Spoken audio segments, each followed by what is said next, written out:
আসসালামু আলাইকুম, welcome to my channel let's cooking আমি ফুডে আপনাদের সবাইকে স্বাগতম জানিয়ে নতুন একটা রেসিপি নিয়ে চলে আসলাম। যে এই রেসিপিটা বাচ্চা থেকে বুড়ো সবাই কিন্তু খুব পছন্দের। তো আজকে আপনাদের মাঝে হোমমেড স্প্রাইট তৈরি করে দেখাবো, যেটা এই গরমে কিন্তু অসাধারণ লাগবে সবার খেতে। তো চলুন দেখে নেওয়া যাক পুরো রেসিপিটা। আশা করছি সবাই সাথেই থাকবেন। ফার্স্টে আমি এখানে 3টে বড় বড় সাইজের লেবু নিয়ে নিয়েছি এবং এখানে 2টো হলুদ কালারের এবং একটি গ্রিন কালারের লেবু নিয়ে নিয়েছি। এবং এই লেবুগুলোকে কিন্তু বন্ধুরা খুব ভালোভাবে পানি দিয়ে ধুয়ে নিতে হবে এবং পানি দিয়ে কিন্তু এটাকে একটু হালকা ডলে ডলে এটাকে পরিষ্কার করে নিতে হবে লেবুগুলোকে। এখন আমি একটি পাত্রে লেবুর এই মুখটাকে ফার্স্টে কেটে নিব।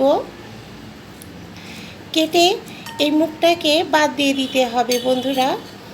এবার এখান থেকে আমি একটি চাকুর মাধ্যমে এই খোসাটাকে ছাড়িয়ে নিব।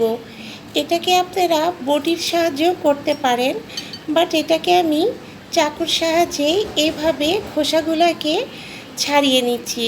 দেখুন, জাস্ট এইভাবে হালকা করে পাতলা করে কেটে নিতে হবে।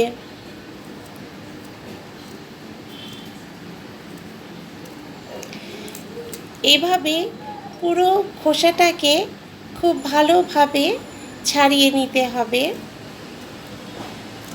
লেবুর গায়ের থেকে।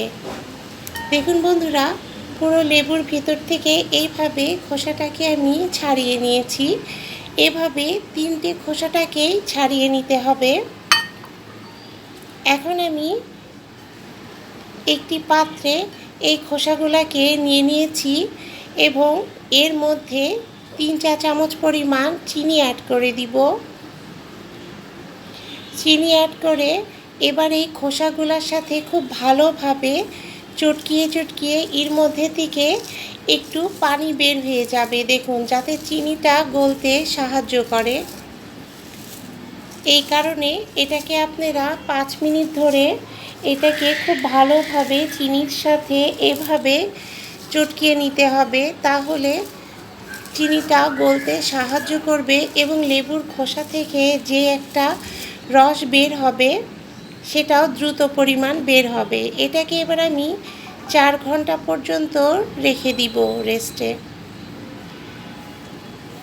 দেখুন বন্ধুরা, 4 ঘন্টা পর আমি ফিরে আসছি এবং দেখুন খোসাগুলোও কিন্তু কীরকম নরম হয়ে গিয়েছে এবং এর থেকে কিন্তু অনেকটা পরিমাণ এই খোসার পানিও বের হয়ে আসছে এবং চিনিগুলো সম্পূর্ণ গলে গিয়েছে এবং দেখুন পানির কালারটাও কিন্তু চেঞ্জ হয়ে গিয়েছে।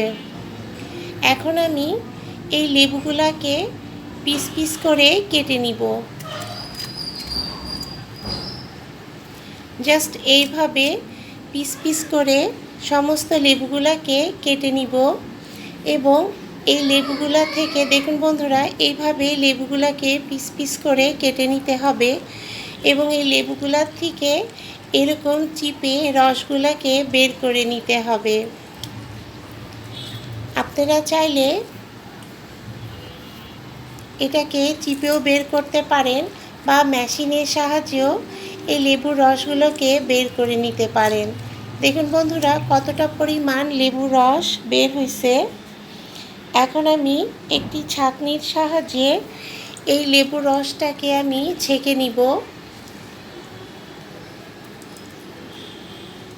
এবং এখন আমি সমানভাবে যে খোসাগুলো আছে সেই খোসাগুলোর থেকেও পানিটা আমি ছেঁকে নিব।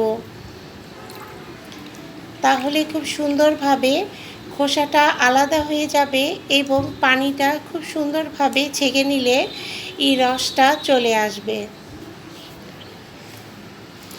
এখন দেখুন, 2টো গ্লাস আমি নিয়ে নিয়েছি। ফার্স্টে আমি 1 চামচ করে করে লেবুর রস অ্যাড করে দিচ্ছি। এরপর যে খোসার রসটা আছে সেটা আমি 1 চামচ করে অ্যাড করে দিচ্ছি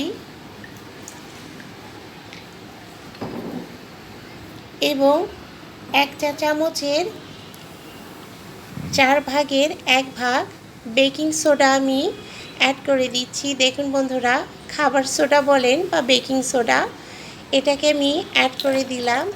এখন আমি একদম ঠান্ডা পানি, ফ্রিজের ঠান্ডা পানি অ্যাড করে দিলাম। দেখুন বন্ধুরা, তৈরি হয়ে গেল আমার হোমমেড স্প্রাইট রেসিপি। এবং দেখুন কত সুন্দর পরিমাণ বুদবুদ উঠছে। এই গরমে যদি এরকম একটা কলিজা ঠান্ডা করার রেসিপি যদি আমরা বাসাতেই সবসময় তৈরি করে খেতে পারি, তাহলে আর কিছুই লাগবে না।